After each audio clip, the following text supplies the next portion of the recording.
This week on Induction Noise.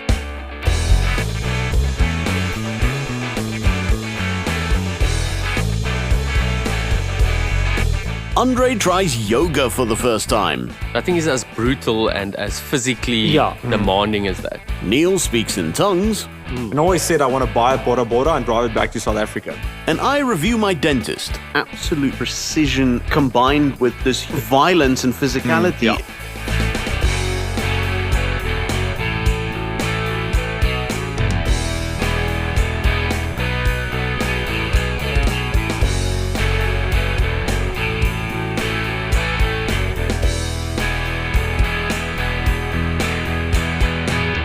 Good evening, guys, and welcome back to Induction Noise. I am Mr. Q, and with me as always, Andre. Hey, folks. Neil. Nant. And Nico. How's it? Welcome back, guys. How you doing? Good. We once again started quite late, but actually it's kind of some wine's fault. Doing well, even though I've been waiting for a few hours to start this podcast. I had some red wine, so it's all good actually. So you guys have all been drinking whilst I've been working late, essentially. We're ready to jump into political discussions. Yeah, pretty Fantastic. much. So on that note of getting cancelled, let's move it to cars. Who did you vote for? I voted for Alfa Romeo. Let's just show the cameras all our voting tags. There Are we you go. still tagged? There we go. We did our Mine bit. is pretty dodge because it was all over my finger. No, but also because you vote in Brackenfell, so they just bliksem you with a hammer. No, I mean, mine is fine.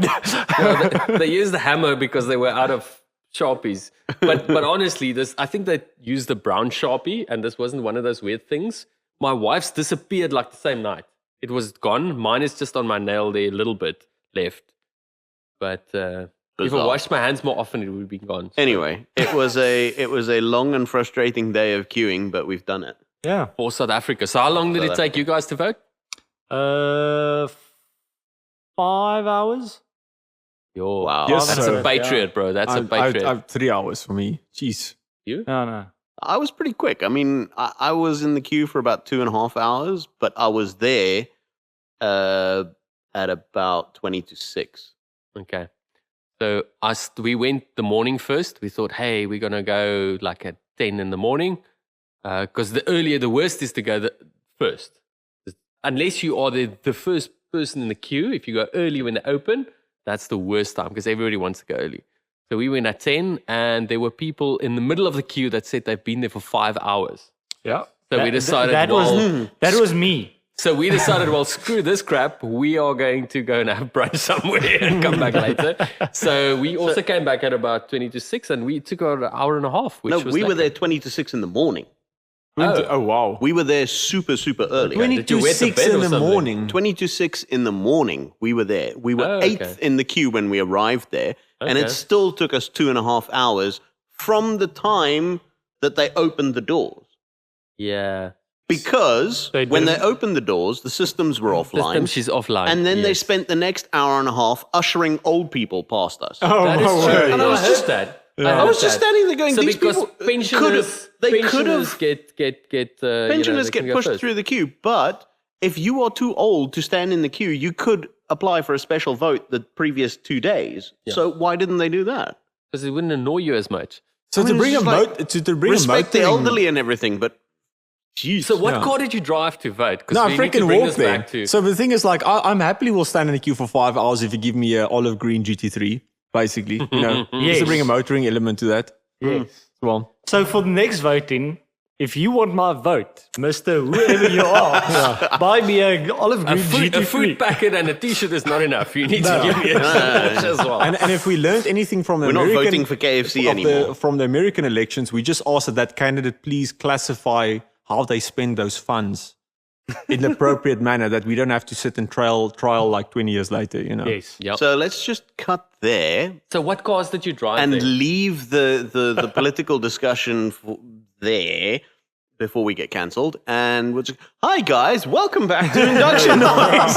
Yeah. So, Some car discussions today. Yes. Today we're going to do a couple of things. We have all, if I'm correct in saying this, in episode 1, all of us, bar me, had super huge motorsports ambitions for this year. Yes. And we've gone a little bit off course with the exact events that we're in, but all of us are now officially racing drivers. Am I right? Well, Yes. Sort of. by the wider definition. We've done more motorsport. We've By done the more modern motorsport. definition, yes. So, we're not quite racing drivers, but we are doing motorsports. Yeah. Cool. But we'll chat more about that later because there is a very urgent matter that needs immediate attention. Did you receive an SMS? I have been inundated with an email. You guys want to hear it? Yes. So it says, "Dear Induction Noise, I am a popular automotive YouTuber, and I find myself in a rather interesting situation. I've just been challenged to drive a car from South Africa all the way through Africa to Kenya and back." Sounds like a jaw. Yeah, I It want to sounds like say a- that Yes, sounds, sounds that But it sounds like says our here, type of party. as exciting and fun as that sound, the challenge states that I'm only allowed to spend 30 grand on the car. What the hell am I going to do? Please help, Sam Anonymous. Well, anonymous. Mr. What? Synonymous. Sam Anonymous. That sounds like a hoot. Why aren't we doing this? Yeah. Yeah, I That's know, the right? first question, actually. Like, Yeah, If you want to send us 30 grand, we will buy a car and drive through I think we're Africa. going to struggle to buy 2 cars for 30 grand to Kenya and back. Maybe there, but not back. What alpha would you suggest we take? it's not a bad shot. One you already own. Don't have to buy. And 30 grand's worth of spares. There we go. So, the simple answer here would be Mercedes 1-3, I guess. No, But, you can't For say 30 that. grand. yes. But, You're not wrong. But something happened during the day that I found myself on We Buy Cars again. I think it was, you Like magic. The Suzuki was in for a service, and I was like, what can you buy as a cheap ass daily just for fun these days? And I came across a super interesting car. Yeah. It's a BMW. Yeah. So we're busy with rings again, Neil. It's a 728. I'm not 100% The sure age? of the 1983. year. It's like the. Do you want to leave the board of South Africa? Is that like you don't really care? That's what you buy. Is if that you not really- 1983? What's roughly? wrong with that? Yeah, it's the 80s or something It's car. a 728. E23. It's a E23. Yeah, you're right. It's a E23 728 I. 6-cylinder. Yes. It's Auto? got 400k kilos. Yeah, auto. Yeah. And it is in an type of red, basically that like dark wine red. Burgundy. There we go. Yes. There it is. Not Okay. a bad choice. What is the for 19k? what is the so you'll need to put aside about 81k to keep it running.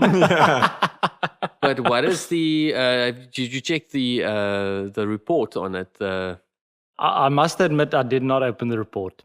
Yeah, But- I think it'll be lots Your of red internet in there. connection probably wasn't fast enough to Yes. download all of Yes, it before that's this probably like a evening's recording. 250 meg PDF. That That year of report. BMWs wasn't like the noughties BMs. That's all electronic issues or whatever. I think it would be quite good because Look, I've it'll get- got I- It's got reckon- 400,000 Ks on the clock. Do you really think it's going to make it to Kenya? Yeah. I Yes, reckon it'll 100%. it'll get there, It could it'll get get there. back, It could but get there. It's scrap the it. aircon's not going to work. The wipers will stop working. The electrics will all pack up. You're not going to have headlights. You're not going to have a cooling system. It's going to be a nightmare, but you could do it. so let me Is it a woman's weekend away? let- Or what's the let me read You're you. driving through Africa, bro? Let me- for let- 30K. Exactly. You need aircon.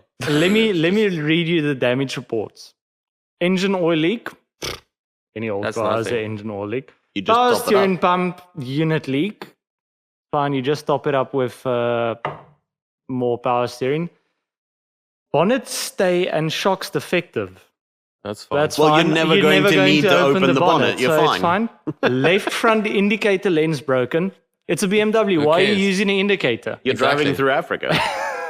Right rear outside door handle broken. Who cares? We're Dukes of Hazzard. We're climbing through the windows. Right side electrical mirror adjuster defective. Like a BMW driver Do it needs mirrors. manually. Exactly. Do it manually. Here's the first actual one. Left rear outer CV boot broken.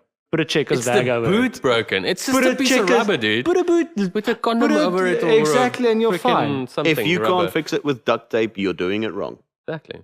And then Okay. front lower control arm bushes worn. The rest of it is clean. It's not a crap option, to be The honest. rest of it is clean. It's not as crap an option as I thought it would be. I mean, dude, and it's a cool looking car. That's a minter. It's a Minter from Yeah. Okay. and it's nice high off the ground. No, it's not really off the ground. And you But it's don't got need an decent SUV clearance. because, quite frankly, we've been suggesting SUVs for the past how many ever episodes, and it's getting quite boring. I've been suggesting buses and I got crap for it, but Well, you've been suggesting fast SUVs and stuff. That's you. Fast SUVs is cool still. Nah. SUVs. Anyway, So, Neil, what do you reckon? We've gonna got be- one BMW. We've got. So one of the things I've been for work to Nairobi on probably 6 or 7 occasions, and one of the trips I've always what wanted did to you do. drive there? No, I've never driven. I've only been driven around in Nairobi, and I've always said I wanted to actually buy. When locally they refer to these small little 125cc motorbikes as Bora Boras. And I always said I want to buy a Bora Bora and drive it back to South Africa. But it's cool that people are actually doing it. You know, these events that you can drive all the way up and up to Nairobi and back, because I think it must be an amazing trip. So I'm going to be boring. And I quickly did a Google because, weirdly enough, this is the car that my dad bought specifically to drive around gravel roads around the Overberg. I would buy a Chico City Golf purely because it's high off the ground, very easy to maintain. You can put aircon in it. It doesn't have any power steering, so there's very limited stuff that's going to go wrong. It's not going to be very comfortable. You know, the door very handles cool. won't work, so you have to climb it through the window. Yeah, Best part of all is if you kill it, people won't hate you for it.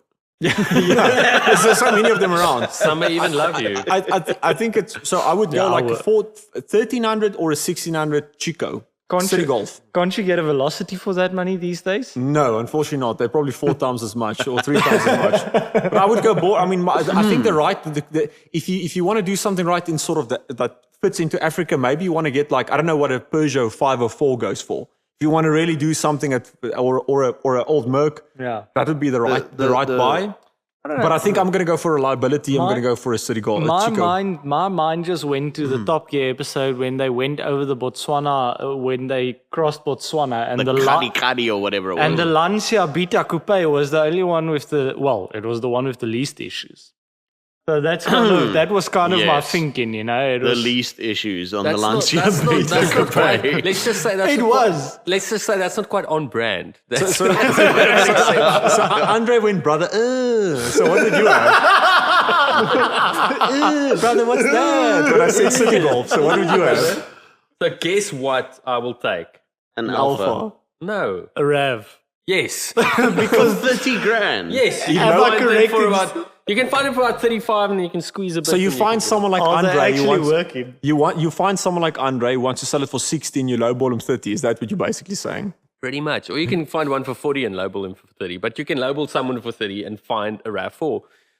So either that or a Camry. Ah, Not a bad- Camry. it's not a bad Camry's choice. not a bad You know? choice. Except RAV4 is better suited So- to the ruggedness and everything, but a Camry's fine.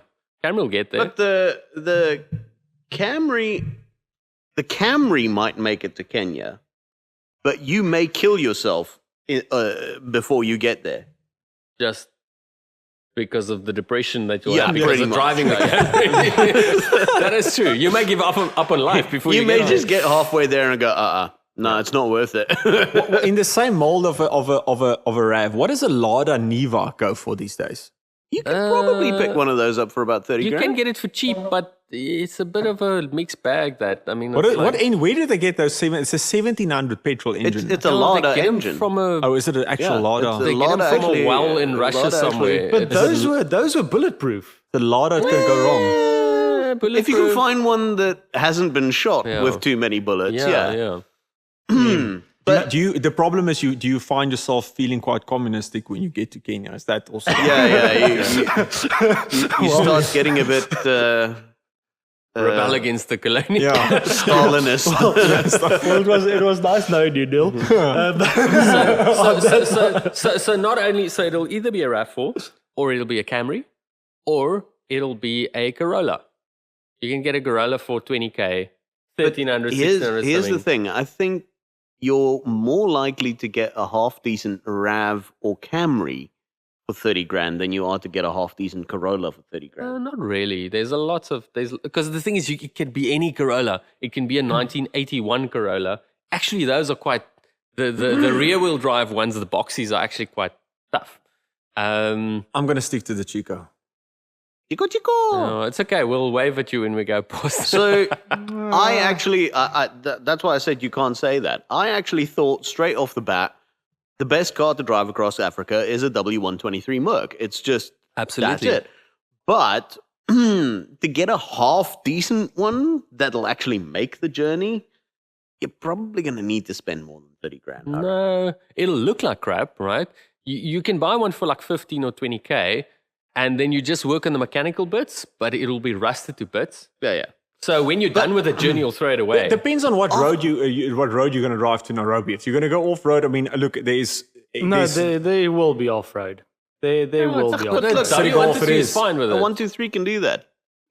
Just don't worry about the cosmetics. It won't be a nice looking No, one. look, It wouldn't be a presentable one, but you that's don't have to fine. care what it looks like. But- My 7 Series will also do that. But then I had a thought, and I sort of went back to our roots. I mean, we like to think of ourselves as influenced by Top Gear, I think, in the sense that we are 4 guys getting together and just talking crap about cars. I think we're influencing Grand Tour, but anyway. I think we are right now. But yeah. So who's the stick? But here's the thing, right? Mhm. Yes, they drove a 123 across Africa, but they also drove beach buggies. And you can get a okay. damn nice beach buggy for 30 grand. That'd And be that'll quite cool. definitely make it there and back. You're going to need some suntan lotion Or top. or a top. You're going to eat grasshoppers. I would actually wouldn't mind that. Would actually be quite fun. That would make it an adventure that would and a challenge. That I would reckon. kind of combine your choice. Because you can have a city, a lot of them run either Beetle or like a type of city motor in it. No, but you want the one with the Beetle motor because Yeah, the the city Beetle one's motors. not going to make it. Beetle motors. Indestructible. So there you go, Samnonymous. You should either buy an old clapped out Beamer, an old clapped out Chico Golf, an old clapped out RAV, or a really nice beach buggy, Or a clapped out W123 Merc. or a clapped out W123. That's the type of consumer advice. To be honest, we you're like not going to give. find a really nice beach bug. It's also going to be slightly clapped No, out. you'll Dude, find a nice beach buggy. A nice one? As long Nice. as I don't, you know what? As long as I don't have to drive Look it at from that. Cape Town. Look at You that. drive from Joburg. That's not bad. I mean, dude, Not that, from that this extra, angle, but I'd like to, go under Look it. at that. That's a Kango. It's like a Look at that. bolt up. Kango Finding beach all buggy. beach buggies will be registered Okay. as built-ups because they're they're taken not. off their Yeah, pants. you can get good value there. I Steve reckon. McQueen, dude. Like, just act get like good you're Steve value there, McQueen. but You can get one that's like violet Oh, pink. wow. I mean, that's beautiful. Do not be under any illusion that it's not going to be a piece of crap and the worst ride ever on your way to Kenya. Well, it's still a Beetle. since it's pink, just make sure you don't drive through Uganda at that point in time due to their May get view on. impounded. Yes, You may get impounded. You may get impounded, basically, for driving a very pink Not vehicle. the beach buggy. for having illegal views. Illegal views. Let's just leave it at that. I suspect that we are losing views the further and further we go through this. I suspect we won't be invited there very soon. Yeah, well, there you have it. Brilliant consumer advice as always. Yeah. If you find yourself in a situation where you have to drive across Africa in a 30 grand car, feel free to drop us an email. We will find it for you. And yeah. And if the organizers want us there, we've got our cars picked already. What should take about take a long weekend? Yeah. Take off the Wednesday, Yeah. Thursday, and Friday. We should make it back. Yeah. By lunch. Yeah. Yeah, back by lunch, back by our first meeting for the driving. afternoon, you know? Lekker, man. Like Easy. we can take the grill that you use in the Granada. Yeah. We can braai on the go, and then it's better than a drive-through. We'll just like drive on and Drive on. That's a good point. Which of our choices would be the most comfortable to sleep in? Because the 7 Series is quite big. but You a can- Rav's got a like a got a you can boot. put a mattress in the back Probably that or the Mercedes. I'd and say, got fufu in the Yeah. back there. You'll be you specifically in a Chico would be quite No, it's screwed. not going to be comfortable. You're not gonna fit anywhere in a Chico, bro. Mr. Q, you're completely buggered. What are you talking about? Why? How are you sleeping in a beach buggy? You strap a mattress to the top. I mean, That's true. That's true. don't be stupid. I mean, this is- We can take a trailer, I guess. yeah. Hey guys, before we dive further into today's episode, we just wanted to give a quick shout out to our sponsor for this episode, CodePure. CodePure is your go-to partner for all things web and IT related. Whether you need a sleek new website, custom software to streamline your business processes, or top-notch IT support, CodePure has you covered. They specialize in everything from HTML, CSS, and JavaScript to comprehensive custom software solutions and graphic design services. I'm reading all of this like I know what any of that means. Plus, they're experts in SEO and hardware sales. I know that one. That's search engine optimization. Ensuring that you get the best tech at the best prices. And to give you an example of the kinds of things that CodePure are capable of, they can do anything from supplying you with a brand new gaming PC, such as what is powering Neil's brand new sim rig, all the way to creating a fully customizable digital dashboard for your race car, as they just did for Harper sports cars on the new Type 5s and Type 6s. So if you are interested in boosting your business with CodePure's innovative solutions, then check them out by visiting codepure.co.za or click on the link in the description below to learn more. Thanks to CodePure for sponsoring this episode. Let's get back to the show. So, guys, we have been doing some motorsports. Some more than others. And we are racing legends now. And we are racing legends now. I mean, probably the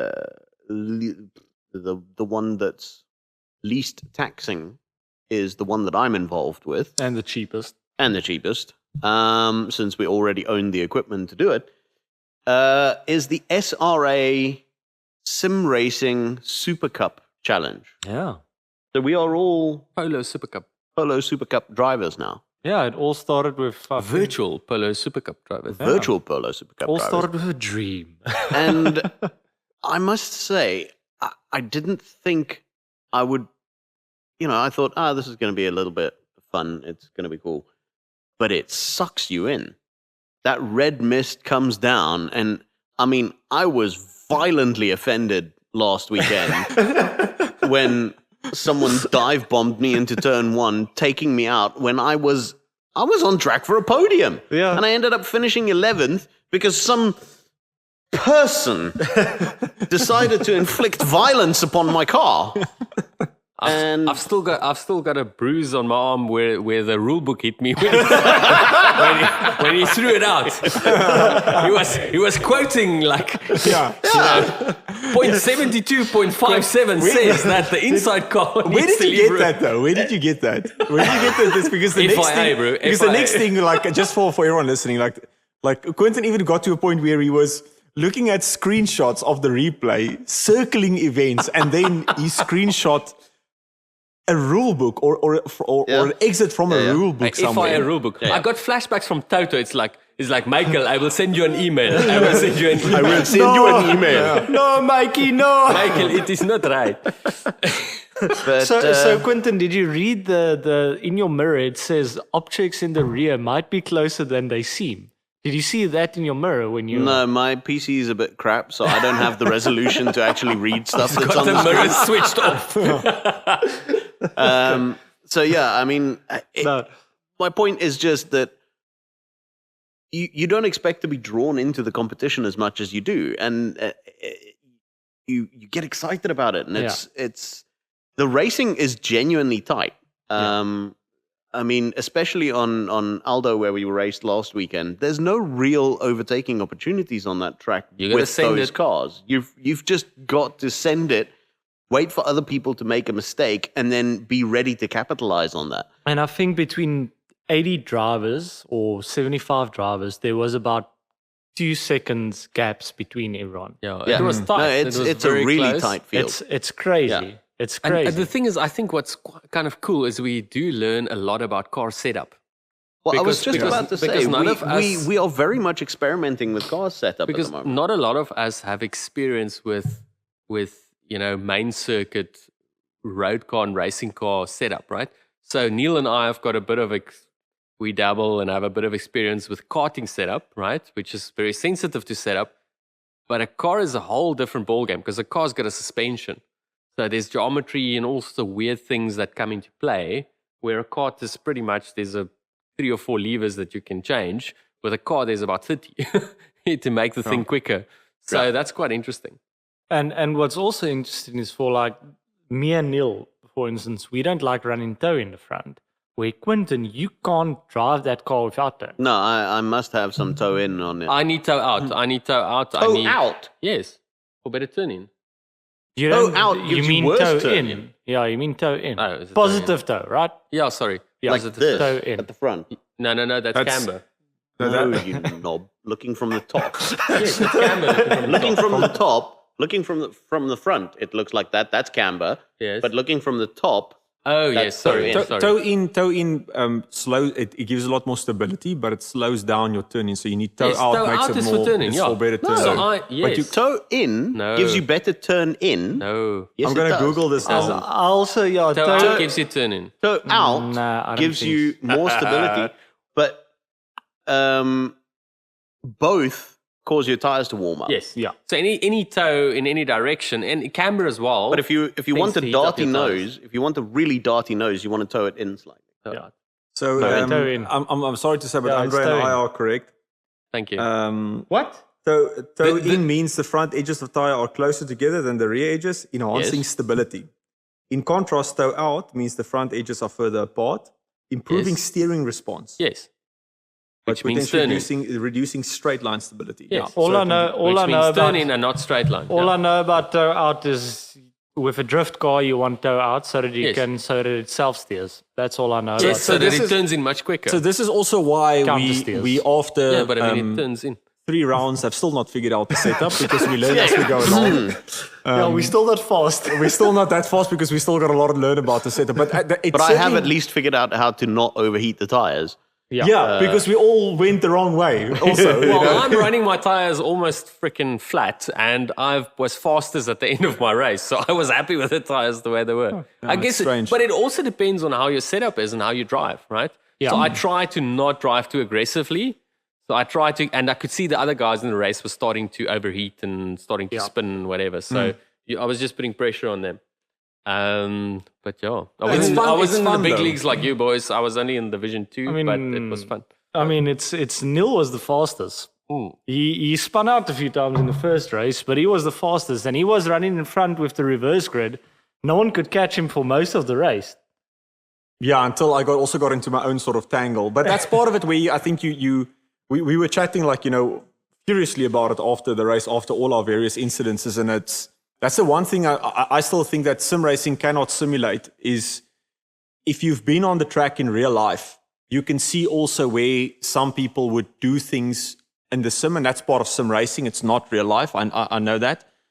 But the way I try to drive is I try and do things on track that I typically do in real life. Yeah. Yes. Yeah. And you see that gap is in. One of the things is everyone, especially after our second round, which was at Killarney, which was complete chaos, I think, for everyone.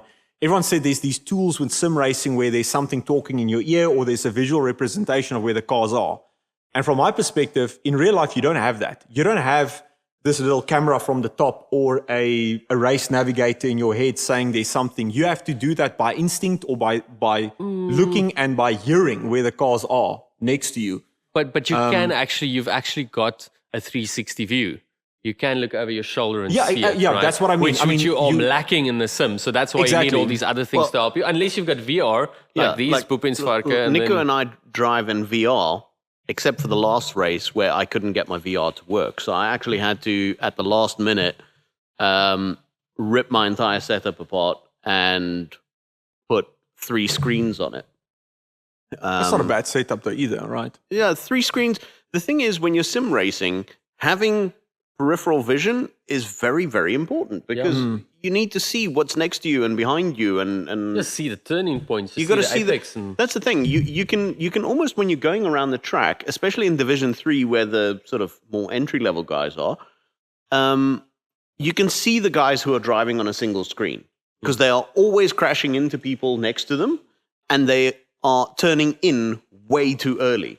Because the apex of the corner disappears. guess where it is, Yeah, yeah. it disappears off the edge of the screen before they actually get to it. yeah. That's quite an interesting observation, that, because It's true. that's I one can't of the drive at the things. single screen. That's the thing that I also realized from driving on a single screen is I had to my field of view I had to set quite far back, Yeah. so that I can have a point where I can see the apex through the window. But then it also does stuff up a little bit with your Yes. feeling Yeah. of where you're sitting in the car, where the nose is. And it But- completely screws up with your sense of speed. You've Yeah. got no idea how fast you're going. And that's the other thing that VR does extremely well, is you get a really good sense of speed because your vision is actually 3-dimensional. Yeah. Because you've got binocular vision in the VR goggles, you've got a true 3D picture. There's actual depth to it. Yeah, I think once you try something, you obviously won't do VR because you also get motion sick. But if you try something like Andre's triple screens, you're gonna be Yeah. instantly mind blown. You're going to be even quicker if you got 3 screens. for because sure. look, I was running a single screen I ran my sim on a TV with these SRA races for long. It's just, it almost makes you more comfortable because I know you also said you were kind of like a deer in headlights in the first race. And it's also it was kind of a crazy. thing, you just see cars coming by you, etc. Yeah. Where you have a triple screen, you can kind of at least see them coming. the nose of the vehicle here, etc. So you're instantly more calm, or that's for me. Yeah, For no, me definitely. personally, that's how I feel about the triple screens. It just almost calms your nerves. It was worse for me than my first kart race. Oh, By yeah. far, because it's exactly. And You I don't know think what's it's a good coming. point. It's a good point what you make because you don't have the vision. You just you don't know you what's can't coming. see. Yeah. But I mean, I got completely sucked into it. For Killarney, I think I did during the week. I did 150 laps practice. I got so sucked into it, like tweaking setup because I've no idea of how to do a setup basically, Yeah. but. I was just so determined The- to I other want to problem break with this- through and get further up the field, Yeah. and that's the fun bit of it. It really it becomes really competitive. And I Yeah. think they were saying the first we were 80, but in the last round, I think the first 30 or 40 were within, I think 3 or 4 tenths of a second Yeah. Yeah. of one another. Yeah. That's crazy. Really I mean, tight. it also we have the divisions, right? So it's division 1, 2, and 3. And I was the last guy in, and I thought I put a really decent lap in, and I was literally number 25. Well, in I the feel pecking like I order. did a lucky lap there at the end to just pip you because I did a 400ths of a second quicker Yeah. or something. No, 200ths of a second or 100. I actually surprised myself during the race at Aldo because Nicky, you were online with me on the Night Discord before. chat the whole time while I was doing my practice laps and doing my qualifying laps, and I was struggling to break that 1 minute barrier. Couldn't get under a It's minute. a mental thing as well. And then during the race, I wasn't even thinking about it. I was just chasing the car in front of me, and I was chasing as hard as I could. And I did a couple of laps where I was under 59. Well, under a minute, 59 Well, something. That's quick for Division 3. Yeah. So, I mean, That's kind of sandbagging, Q. Yeah, exactly. No, it's coming to the fore. Yeah. I'm not. That's the Division 1 I'm not slash going 2. to disclose any more than that.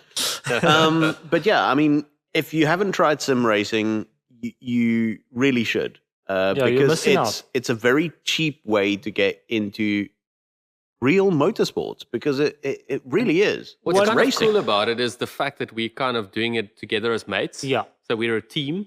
We've got a few other guys join us in, some extended mates also joining the team. Yeah. But it's kind of fun because we are doing it together, we're comparing Yeah, yeah. times, sharing Absolutely. setup, doing it together as a team, which is quite fun.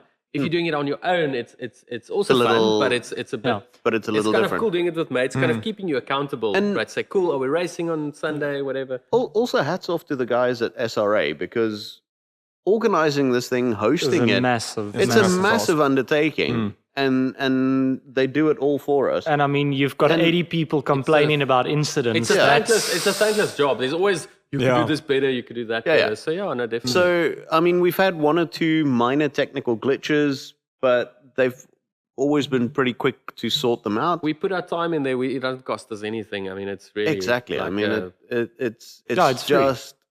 It's been a blast, and I'm really glad that I decided to actually... I'm an iRacing fan, right? And I love iRacing, and I still... Obviously, iRacing to me is better than AC in terms of realism and all those things. But this was really fun. It was really, it's not as serious, but it was serious enough to be fun. And that's the thing I want to premise as all of sim racing. You can't look at it as I'm a professional. You need to still have fun. If you're not having fun, no matter what you're doing, it's stop doing it immediately. Especially sim racing, because if you stop having fun, sell your rig. Yeah. Don't do it anymore, because that's when you're going to start frustrating yourself. And you don't need a 50 or 60 grand rig. I mean, my rig cost me under 5K with my seat and my frame and everything. You're faster than I am. No, but my point is, you don't need the most expensive stuff to do it. Speaking of equipment, Niku, CodePure supplied the PC hardware for Neil's rig. So can we do yours now, please? No. But since you shared hardware with him, I believe you shared some hardware on a physical racetrack and some other equipment as well. Yes. So quite to my I don't want to say surprise. That sounds like weird, but it was very surprising to me, because it was something I wasn't expecting today. We went. Neil did some practice day in his DD2 kart. Your first practice day since you've lost 10 kilograms. Which is crazy, by the way. Yeah, in my aim to be faster somehow. And he was damn quick as well. And you were damn quick. I mean, he hasn't you did driven in quite a few months. Meanwhile, I have given up the struggle and beating anorexia. I'm good. And it's the fastest that Neil's ever been in a kart. Yeah, and I mean, you were the quickest you've ever been in 2 laps. Yeah. And at the end of the day, Neil let me drive his DD2 kart, and it was... you say you were like a deer in the headlights with the sim racing. It was a sensory overload, getting into something that close to the ground, that brutal and physical, and going that fast. And I think I told you both, because Andre, you also there. It becomes less of a, like with the sim or main circuit racing, of here's your braking point. You're not planning anything. You're not planning anything. You're just reacting instinct. to what the car is going in on instinct. If you're not going to react in 0.5 seconds, you're going to react in 0.8 seconds, you're going to lose it. I mean, when I went up that curb, I felt so bad, by the way, because I was like, I'm scraping the kart underneath. That's fine. That's how you drive karts. No, I know, but I know how Neil is about everything he does, etc. And he's quite perfectionistic about everything he does, which is good. You're not driving hard enough. But I felt quite bad, because it's obviously not my kart, and karting is expensive, right? So and you gave me the opportunity to drive your kart with literally. You did a good job though, and it was awesome. I've got this itch that I need to scratch with it, and I've got an unfortunate expense currently. Nothing to do with unreliability of Alfa Romeo. No. Oh no. No. Unreliability of it's routine maintenance. Routine maintenance. Unreliability of mechanics, but I won't touch on that. All I'm going to say is every VW that's ever broken has always just gone in for service.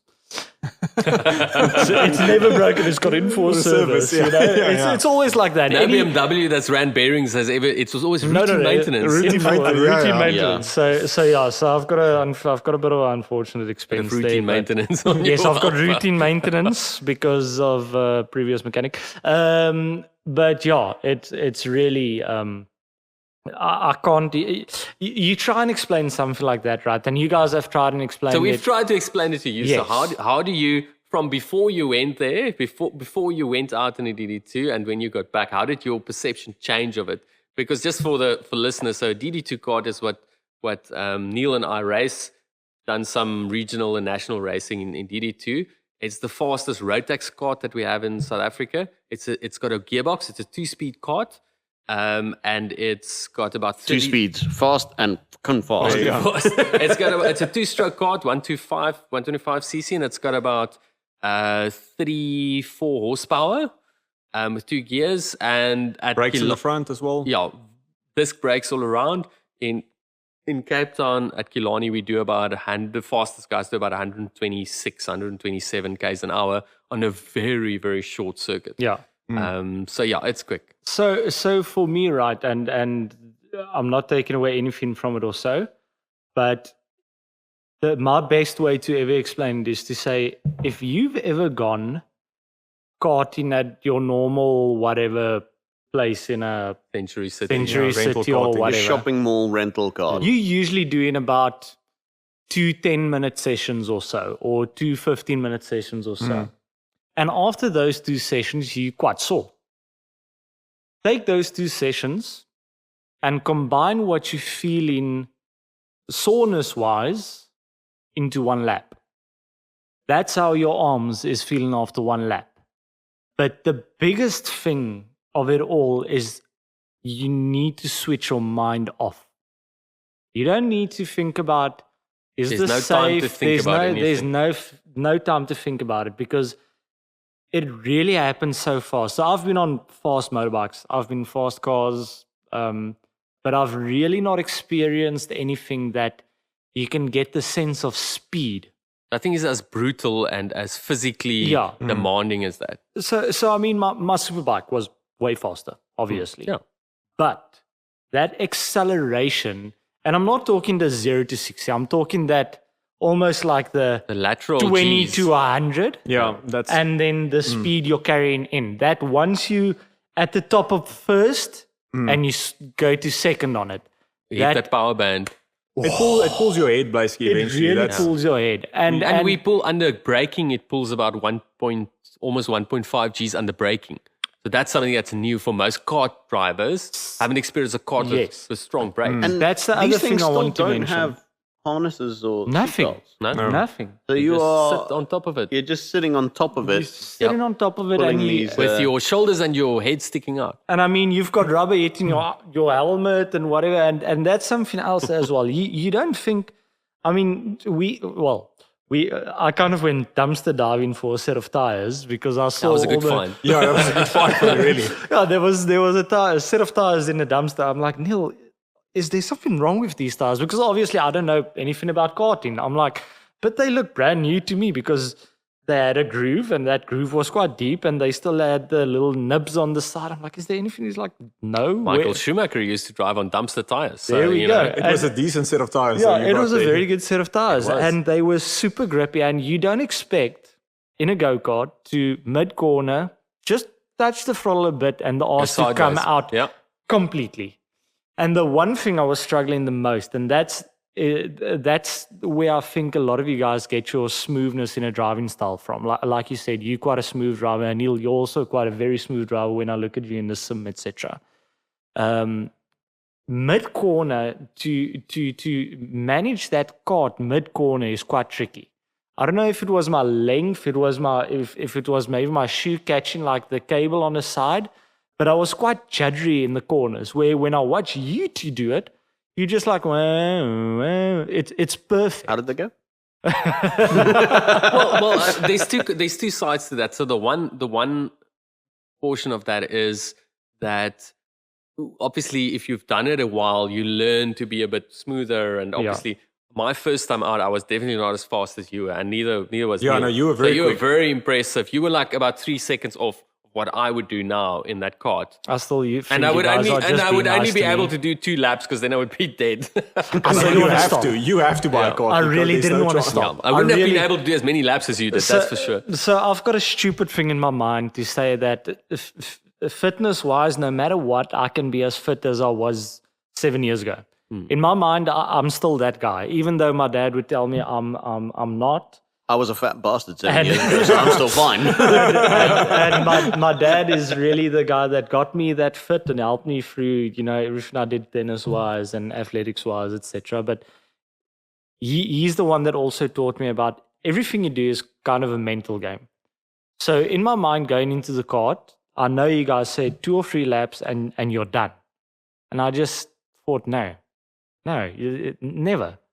Like, yes, I was feeling it, but I didn't want to stop. And then you guys waved me down. And I'm like, oh, I need fuel to to run the oil in the engine. You need fuel because it's a 2-stroke. I'm like, I'm gonna break Neil's stuff again. Stop. And then you guys were like, go. And I was like, I've got no fuel. You just like go. And I don't know. It was awesome. All I can say again, Neil, is thank you so much. It was really awesome. I couldn't stop speaking to my wife for the entire day. So yeah. Your wife's at the point where just buy yourself a freaking car and stop talking about it. I mean, that's all about sharing that experience, right? Yeah. I mean, if you talk about the smoothness, I think the one thing that I always tell people, like from the outside, if you want a good reference of how someone that's done karting, for, when you look at like racing drivers, but one of the nice examples I saw recently is everyone I think watches Misha Sharodin. Is that the right way to say? And him and Jimmy Broadbent and Super GT. Now I can't remember his Steve Alvarez. Yeah, Steve. Yeah, They, Steve, yeah. I mean, Steve now had some. I mean, he got disqualified from the Nürburgring 24. But there's some nice onboard videos, and Steve, who's known as Super GT, has got a karting career. And if you look at him versus someone like Misha, who drives a lot of the smoothness in the driving style between the two is. I mean, they're both very, very quick. Yeah, 100%. But you can see a guy that was groomed finesse. in karting versus someone that's driven very quickly, but mainly in road cars.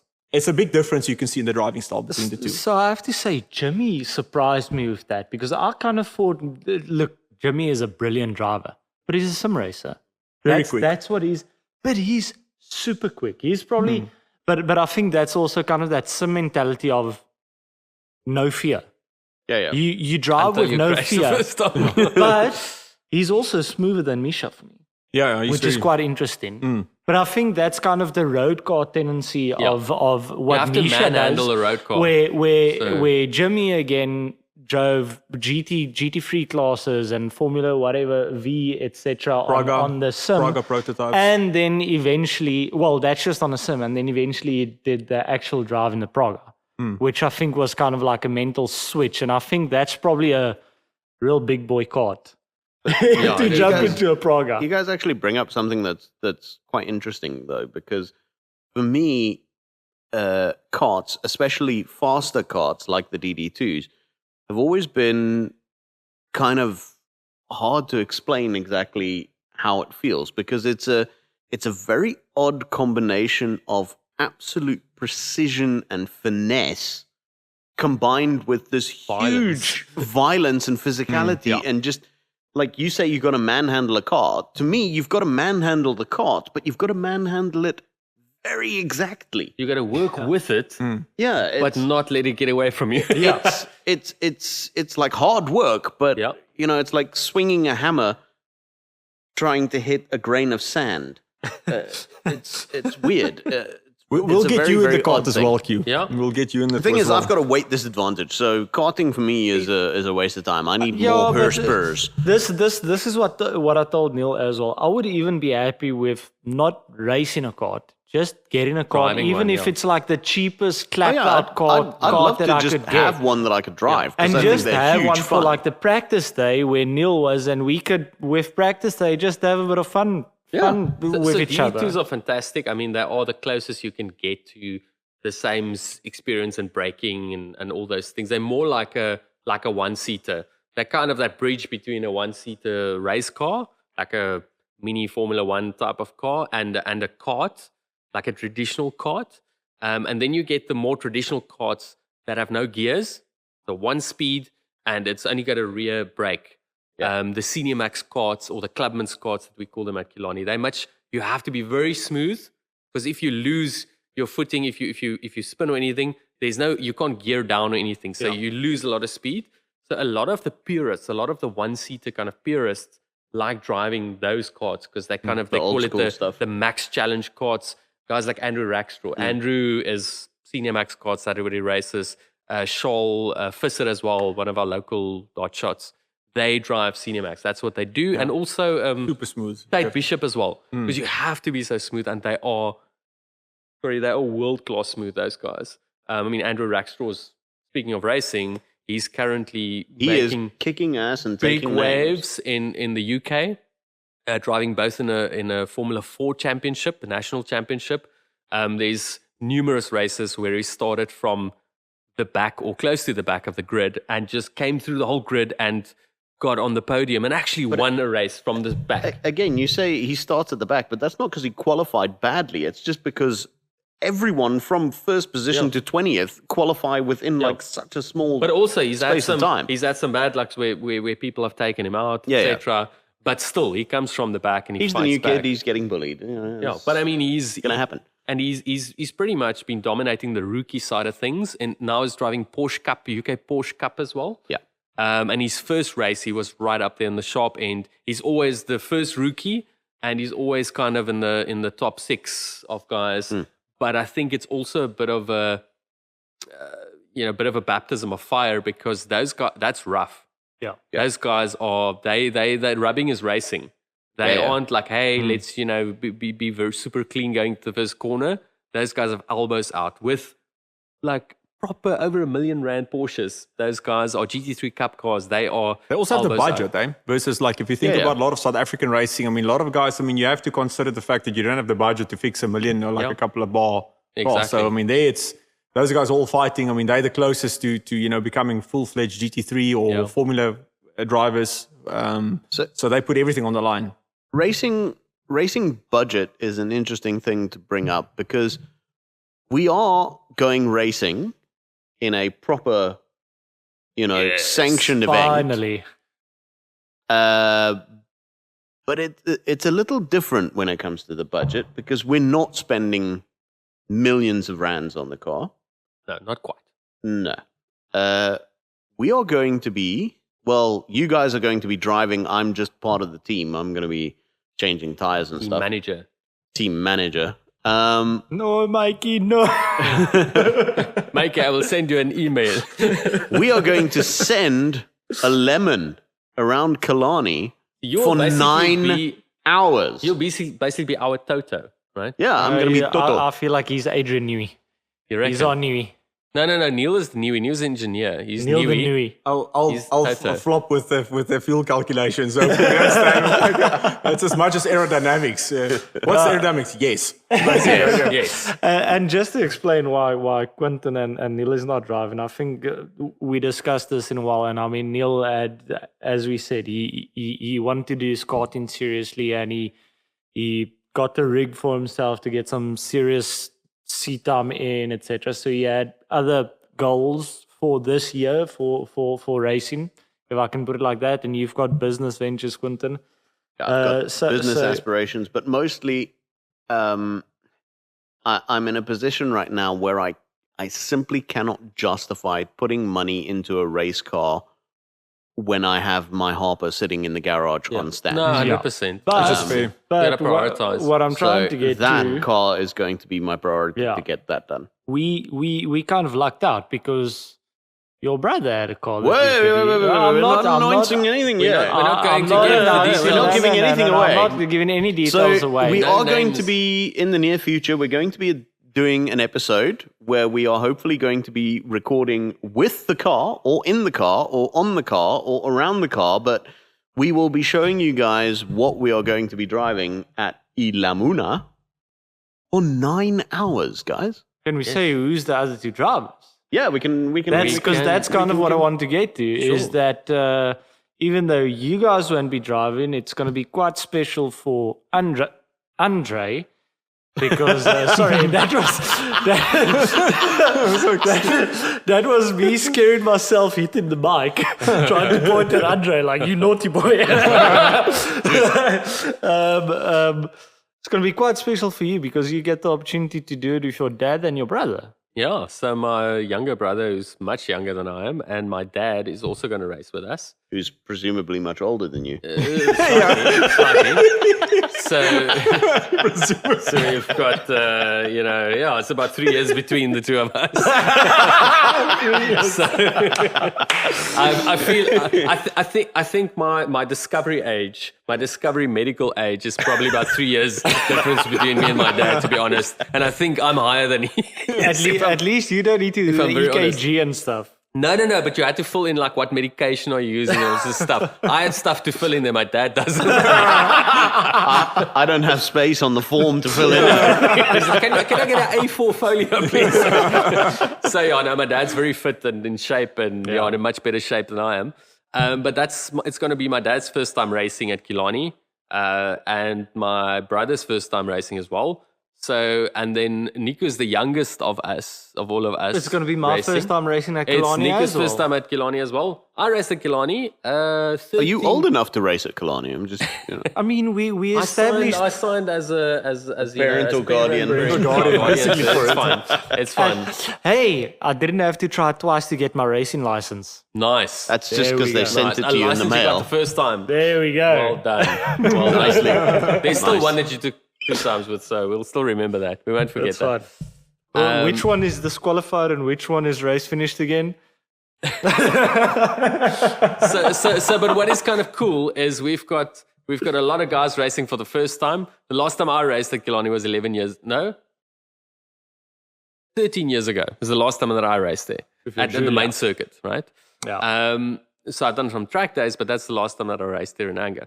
So now the interesting bit is I'm wondering if anybody can beat this in the Lemons races, but the difference in age between the youngest and oldest drivers. So Nico is 27 and my dad is 72. So that's quite a gap, right? So there's a big spread of ages in our what's team. 40, 45 years? I can't math. Spread between the oldest and the 45 youngest in the years, team. yeah. That's proper. So that should be fun. Yeah, that's going to be awesome. So essentially, if you don't know what Lemons is, it means you're not listening to the podcast enough, because we had the organizers of iLamuna on our podcast. Listen So to go back episode and, 202. yeah, I can't remember what Second one. The second one, yeah. episode 2 of the season. But it's going to be such a fun event to go to. That's why we desperately wanted to be involved in this, even if it meant, going crazy and buying a car and building it from scratch. Yeah. Luckily, we haven't had to do that, but Yeah. more will be revealed in due course. And I'm really excited. Even though I'm not driving in the event, I'm really thrilled to just be there. Obviously, we're still chatting about technicalities because we had lots of technical difficulties getting the live broadcast to work in Neisner. Yeah. It's going to be even more difficult to get it working in Killarney, but we're going to try and do a live show So from there. I've actually had an idea. And I don't know how it's going to work out or so. And I've got very little doubt that it's going to work out. But Killarney is already rigged up for live. They live with every extreme festival that there is.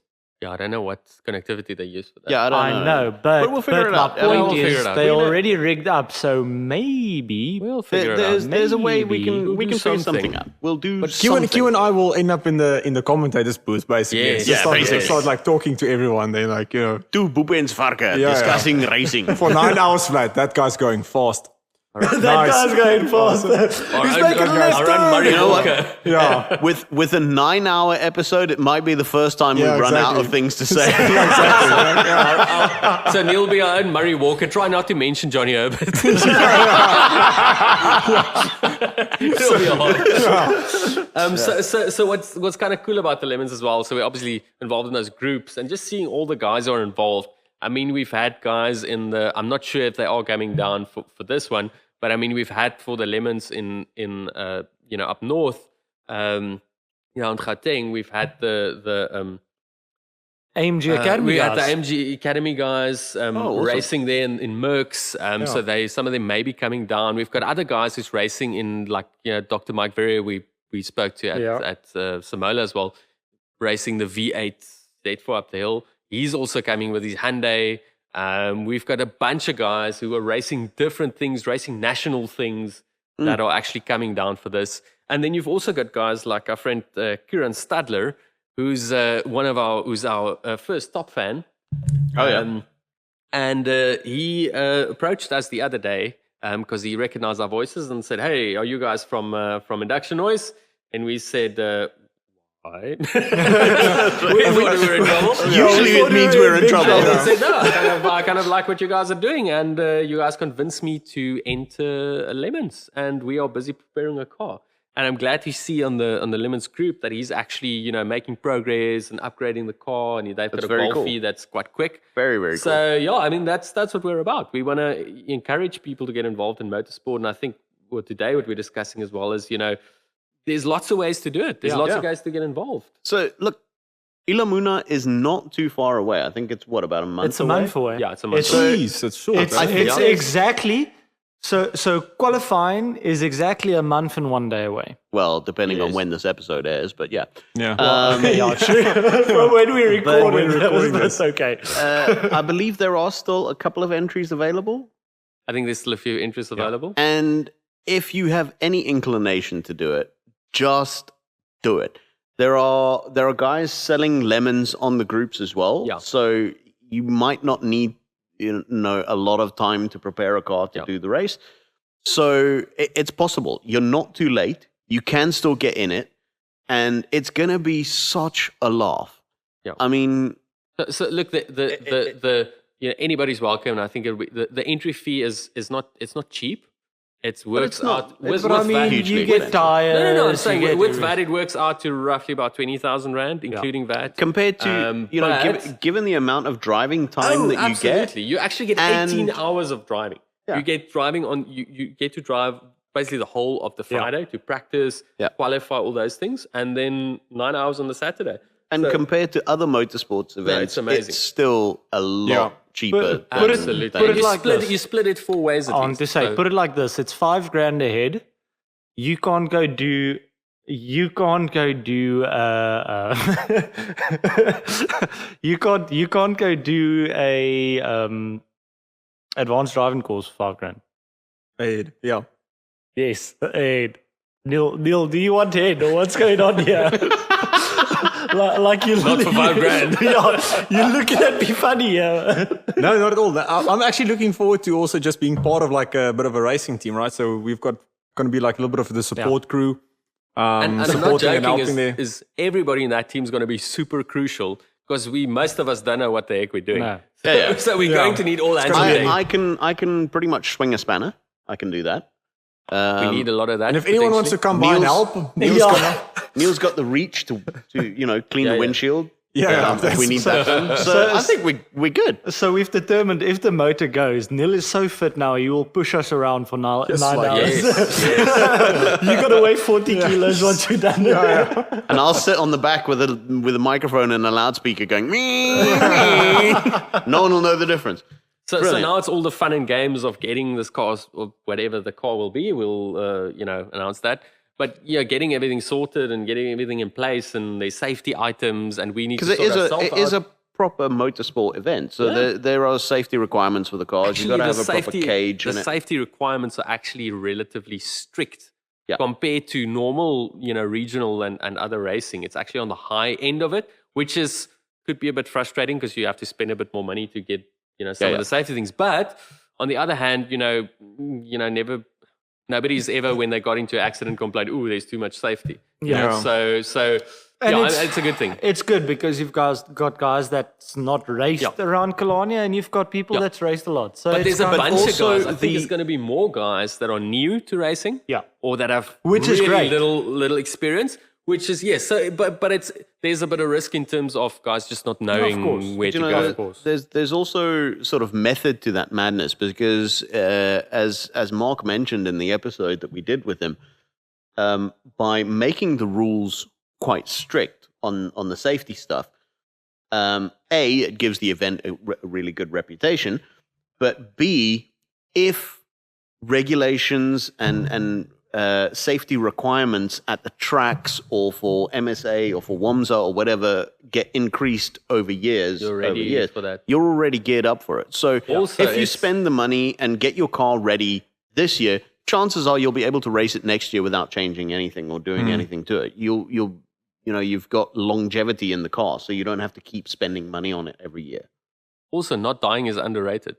So Not dying it's- is, it's preferable. It's good. It's a good outcome. That's quite a bombshell. Yeah, it's a good outcome. It is indeed. Any other motorsport? I mean, you've been rallying.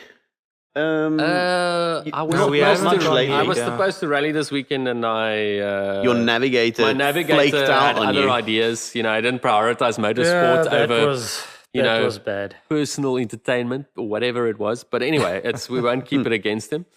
I saw the selfies from teasers. It was very okay, distasteful. Okay. Anyway, so Do what you gotta do. You So don't we pay haven't- $5,000 a head there, basically. You know, it's like Oh my goodness. So we haven't rallied in a while, to change the subject. We haven't rallied in a while, but it's not to say that we won't be rallying very shortly. We won't be rallying the next time because we will be doing the Lemons on the Yeah. weekend that the next rally is. But after Yeah. that, we shall be back. We shall be back. But I also think that we'll probably do some coverage of a rally at some point. Absolutely. I think we should go And down and I've already spoken to make some of the some rally content folks. there. We'll also have some discussions with the rally fraternity and involve them. Yeah. Cool. So if you guys want to check us out on the SRA streams, we'll post it on our socials, yeah. and then That'd you be can check cool. out the streams for the sim racing. Only if you and- are very bored, because watching some racing is not always the most exciting thing. or you But can if you get, wanna- or get if you want involved. to, you can do it. Or get and- involved in it. I'm just saying. I'm also Exactly. thinking that Come we race with should us. run some kind of. We'll discuss it later, I think. But we're going to run some kind of thing because I think we're going to need one or two more hands in pit crew. Yeah. Oh, for the lemons. For the lemons. Okay. And a of fruit course, stand if you want to come and watch the lemons, get in touch with us, and we'll let you know how the tickets and stuff are going to work. I think spectator tickets are yeah, $100. So So there's, you there's actually no got- external spectators, but if you can Friends you've got and- friends crew and family. spectators, the crew tickets for spectators for additional to come Yes. to our crew would be $100, I think. But the normal tickets as well, if I'm not mistaken, there's normal spectators as well. You're just not allowed in the pits. Yeah. So Okay, you're that's just true. not allowed I in think the you pits. can. I Yeah. don't think there's any cost. You I think can- you I can don't just come think in there's and any watch. cost for Yeah. spectating Yeah. if you're not coming into Crew the pits. spectators is extra. Yeah, $100. crew If you've got family spectators coming is in $100 or- bucks. Yeah, but normal spectators you can You can just turn up on the day turn and up, come and get watch tickets the race. at the gate if there's tickets to be. The more the merrier. Come and watch us. Yeah, come you know. support. It's going to be fun. We'll have It's a big. going to be a jewel. We'll have an Induction Noise logo on the bonnet, like our polos. There's still a bit of planning and a bit of geesvanging and a bit of theming and everything that we'll be doing, but all shall be revealed shortly. All shall be revealed. So, guys, are we going to stay classy? We're going to stay. We classy. shall, San Diego. And just given what happened at the end of the last episode, I'm just going to tell Neil that I am now going to stop the recording. That's Okay, a fake. perfect. That's a We're fake just gonna- I'm stop. not saying anything. just gonna- That looks very fake for me. This is gonna